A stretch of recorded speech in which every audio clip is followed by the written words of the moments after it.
it's just the Eminem thing was just a bigger topic that people just didn't understand. And now, like I said, what I said happened now. You know, there's a lot of white kids that buy Eminem who never even care about a black person, never mind an artist, right now. When history 100 years from now says they're gonna pull up, hey, this hip hop thing, what was this hip hop thing? His picture's gonna come up because he sold the most records, so he's gonna look like he was the best of everything, and a lot of us are gonna be forgotten about, even the big artists.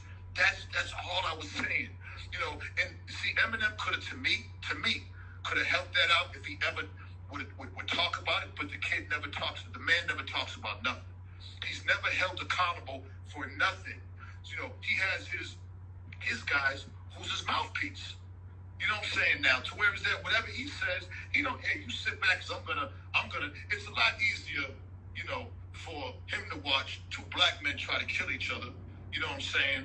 Over some shit that, you know, that he's involved with, than him being a man and discussing it himself. Look, hip hop culture is just not rap.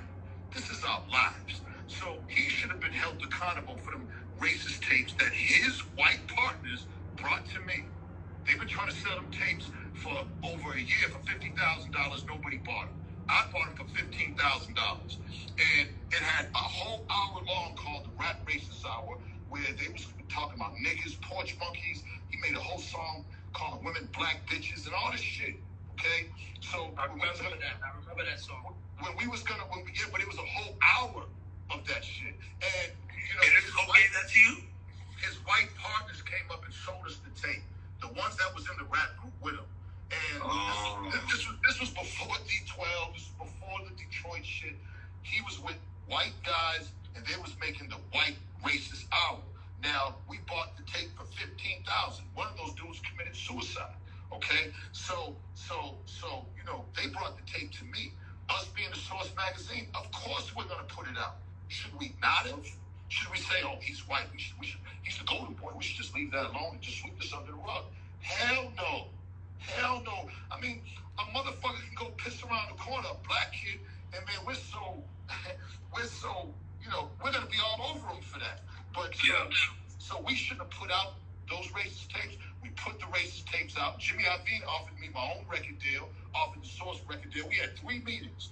Him telling us don't put these racist tapes out. I said, look, I won't put them out. I don't want your record deal.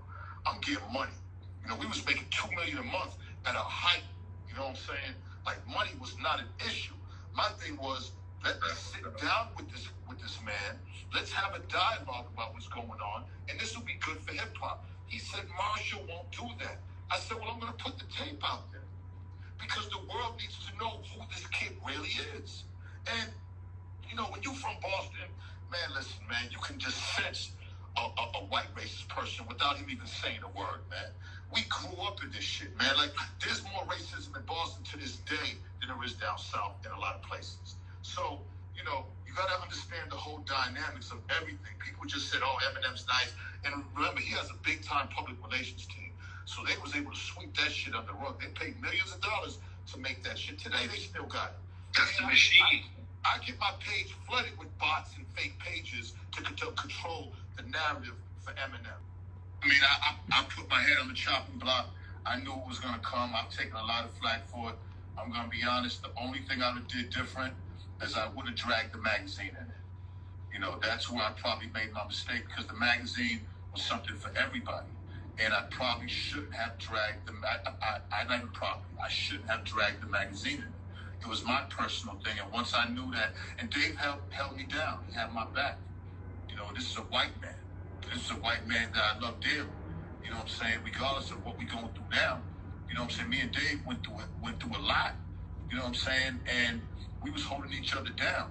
You know, I wasn't trying to out-rap somebody, and I wasn't trying to be Malcolm X, but I felt like somebody had to say something about what was going on because everybody was just really being politically correct, and nobody wanted to get on his kid's bad side. Nobody wanted to be on Jimmy Iovine's bad side.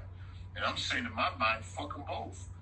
Like, man, I'm not worried about bad sides, man. I done dodged fucking being shot so many goddamn times and then been shot a few times to where's that with shit. I'm not going to be scared of this. This isn't to be scared of.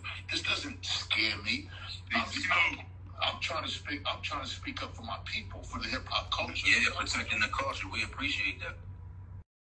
Let that man speak, man. It'll be good to hear that man speak. You see, he got so much influence that he really could change he could change the whole mood and the vibe of how these white kids feel about us.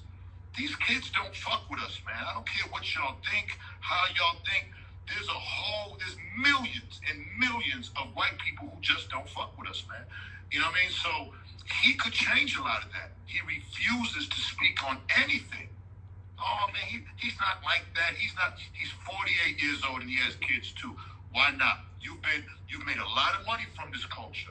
Why not be responsible and talk about things so that everybody can get a better understanding? Fuck making albums and talking and rap music. It's not the same.